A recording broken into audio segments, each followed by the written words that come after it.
drugs in Venezuela is intensifying.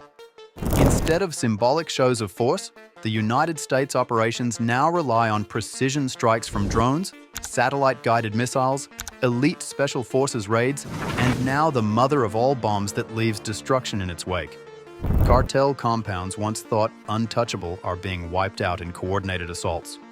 Number 1. The MOAB's combat debut.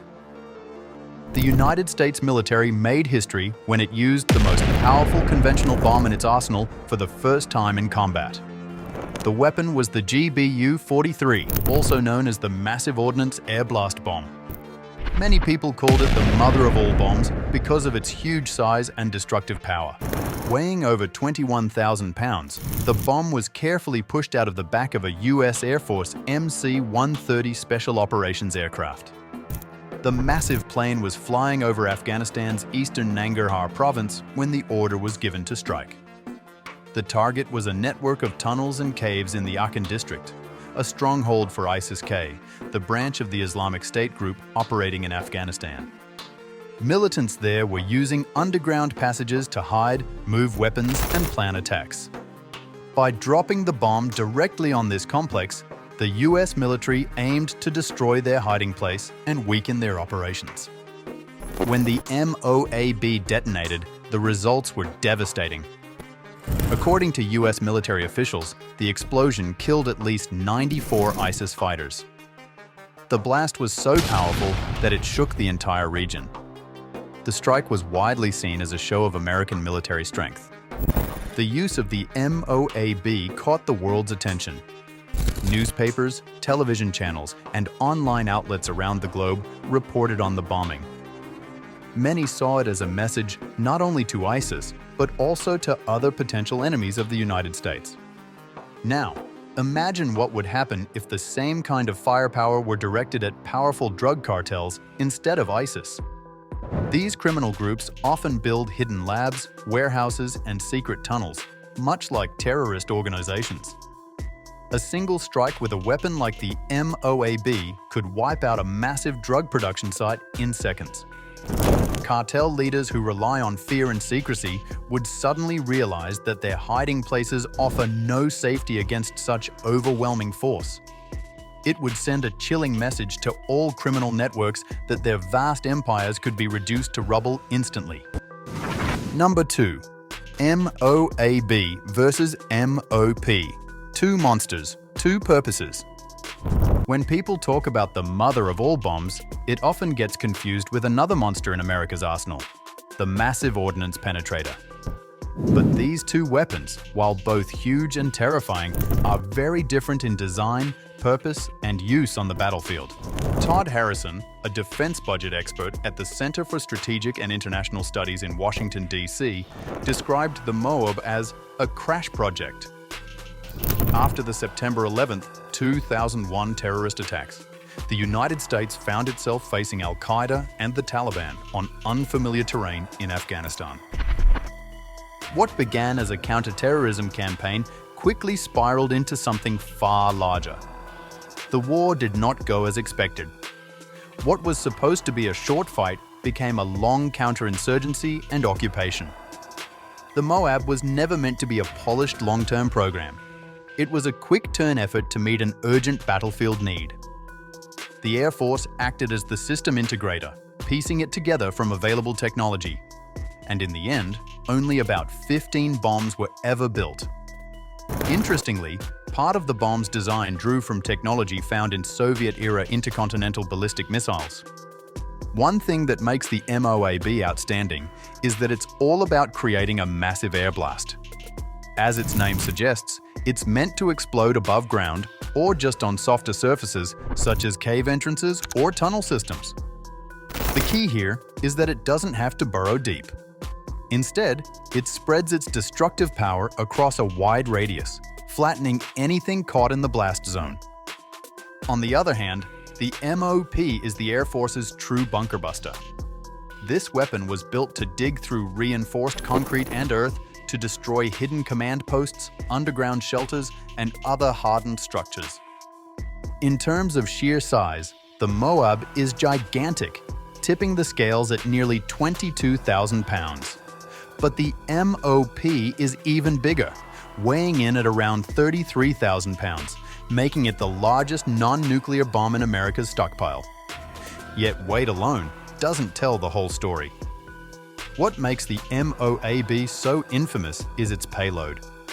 Packed with nearly 18,000 pounds of high explosives, it creates a blast equal to roughly 11 tons of TNT. In comparison, the MOP's warhead carries just over 5,000 pounds of explosives, less than a third of the MOAB's punch. Number 3. The psychological weapon. But the MOAB was never just about blowing things up. It was also about psychological warfare. Harrison emphasized that the bomb's very existence sends a signal. Developing and fielding it quickly showed potential adversaries that the US was willing to innovate rapidly when faced with new threats. The idea that America could build such a massive weapon in-house, practically on the fly, complicates enemy decision-making and forces them to think twice. Retired Air Force General T. Michael Buzz Mosley echoed this point. He explained that the MOAB was designed for wide-area effects, both physically and mentally. The sheer blast effect makes it devastating on the battlefield, but it also delivers a powerful message to anyone watching. It tells opponents, and even allies, that the US is willing to unleash unprecedented force when needed. For military enthusiasts, both the MOAB and MOP represent the extremes of conventional warfare. The MOAB is a psychological weapon as much as it is a physical one. Its detonation shakes not just the ground, but also the confidence of anyone on the receiving end. Number 4. The surprisingly low price tag. When the Air Force dropped the mother of all bombs in Afghanistan, many people immediately wondered about the price tag of such a massive weapon. Surprisingly, the cost of one MOAB is far lower than most advanced missiles. According to the Air Force, each bomb is valued at around $170,000. For a weapon weighing more than 21,000 pounds and unleashing the force of 11 tons of TNT, that figure sounds almost like a bargain. But there's a catch. That price is not a modern production cost. It's a historical estimate from the mid-2000s. Much of the MOAB's cost was based on spare materials that were already available, such as the bomb's casing and metals. In short, it was pieced together from what the Air Force had on hand, not manufactured through a large-scale contract. One of the most crucial parts of the weapon is its grid fin technology, which allows the bomb to steer itself with surprising accuracy. These lattice-style fins can guide the bomb to within less than 8 meters of its intended target, remarkable for a weapon of its size. The Pentagon brought in Dynetics Incorporated, a Huntsville, Alabama-based defense company, to help design this feature. According to a 2014 report, the Air Force first approached Dynetics in 2002 with a contract worth $35,000 to begin developing the fin concept. That relatively small investment led to one of the most important innovations. The grid fins gave the bomb the ability to maneuver through the air, ensuring that when it was released from a cargo plane, it would not simply fall blindly, but instead glide and adjust its path toward the target. Number 5. Limited supply, strategic use. Despite its dramatic first use, there were many questions about whether the MOAB would be used often in future conflicts. One issue was cost. While $170,000 is not as expensive as some advanced missiles, experts pointed out that other weapons could deliver similar or even greater explosive force. For example, a single B-52 bomber can carry a payload of bombs that together equal or exceed the power of one MOAB. Another problem was supply. The Air Force has only a limited number of these bombs. They were built in the early 2000s using spare parts and assembled specifically for the war in Afghanistan. Because of this, the US cannot easily replace them if the stockpile is used up. This means commanders will likely save them for only very special missions. Unlike the MOAB, which was developed cheaply and in small numbers, the MOP program required significant investment. Harrison explained that between 2009 and 2017, the Air Force budgeted more than $572 million in research and development funding, plus $43 million in procurement for 28 bombs. That works out to more than $21 million per bomb. A staggering difference when compared to the MOAB's estimated $170,000 cost. Number 6. The cartel target. But in the fight against drug cartels, a question now arises. What happens when the mother of all bombs is added to the battlefield? Many wonder if the cartels can truly stand against a weapon of this scale. The US military's choice to use such a massive bomb wasn't random. Timing played a major role. According to retired General T. Michael Mosley, the decision may have come down to the situation on the ground, when all conditions were finally ready for the MOAB to make the biggest impact. He suggested the military might have seen an easy match: the right location, the right enemy concentration, and the right time. Still, many asked why the MOAB was chosen instead of other heavy options like the B-52 Stratofortress. The B-52 can carry more than 50 bombs, each weighing 750 pounds, and when unleashed together, their destruction is comparable to the MOAB's single massive strike. The Air Force's answer was simple. Officials insisted that they have many munitions at their disposal, and each one is chosen based on the target.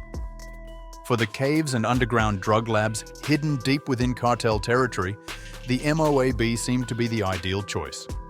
Its blast penetrates deep into the earth, collapsing tunnels and wiping out hidden operations that smaller bombs might miss.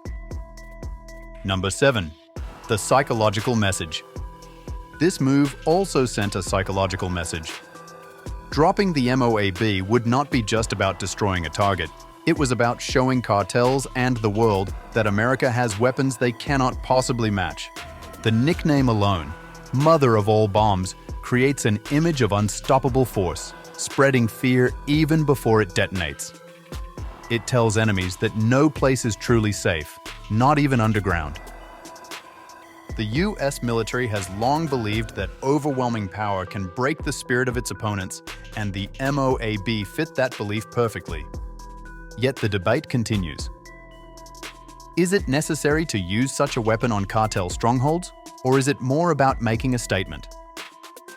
Critics argue that smaller, more precise strikes could have done the job without the massive display.